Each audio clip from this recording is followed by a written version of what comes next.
ত্রাণবাহী global সমুদ্র ফ্লোটিলার সর্বশেষ জাহাজ দ্য ম্যারিনেট এখনও গাজার দিকে এগিয়ে যাচ্ছে, যদিও ইসরায়েলি নৌবাহিনী ফ্লোটিলার অন্য সব জাহাজ আটক করেছে। সংবাদ মাধ্যম আল জাজিরা জানিয়েছে, জিএমটি 4:30 পর্যন্ত ইসরায়েলি বাহিনী এখনও ইয়টটিকে আটক করতে পারেনি। পোল্যান্ডের পতাকাবাহী এই জাহাজটিতে 6 জন আরোহী রয়েছেন। ফ্লোটিলার লাইভ ট্র্যাকার অনুযায়ী ম্যারিনেট আন্তর্জাতিক জলসীমায় রয়েছে, যা গাজার আঞ্চলিক জলসীমা থেকে প্রায় 100 কিলোমিটার দূরে। ফ্লোটিলা আয়োজকদের মতে জাহাজটি এখনও স্টারলিংকের মাধ্যমে সংযুক্ত এবং যোগাযোগের মধ্যেই আছে। এক লাইভ স্ট্রিমে দেখা যাচ্ছে এখন পর্যন্ত জাহাজটি সক্রিয় রয়েছে। গাজার দিকে এগিয়ে যাওয়া এই জাহাজটি আন্তর্জাতিক মানবিক সহায়তার একটি প্রতীকী প্রতিরোধে পরিণত হয়েছে।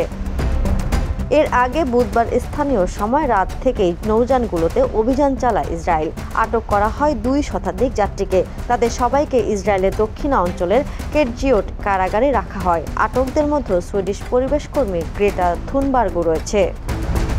আটক হওয়ার আগে ধারণ করা একটি ভিডিওতে গ্রেটা বলেন, ইসরায়েলি বাহিনী আমাকে জোরপূর্বক আটক করেছে এবং ইচ্ছার বিরুদ্ধে আমাকে ইসরায়েলে নিয়ে আসা হয়েছে।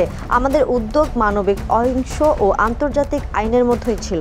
দয়া করে আমার দেশের সরকারকে বলুন যেন তারা আমায় এবং অন্যদের অবিলম্বে মুক্তির দাবি করে।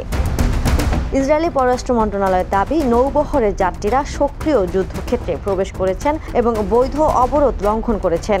আটকদের ইউরোপে পাঠানো হবে বলেও জানানো হয়। তেল আবিবের এমন পদক্ষেপ তুরস্ক, মালয়েশিয়া, দক্ষিণ আফ্রিকা ও কুয়েত সহ বিশ্বের বিভিন্ন দেশ নিন্দা জানিয়েছে। তবে ইতালি প্রশাসন বলছে এই জাহাজ ভরা ত্রাণে কোনো প্রভাব পড়বে না উপত্যকাবাসীর। আন্তর্জাতিক ডেস্ক, দ্য নিউজ।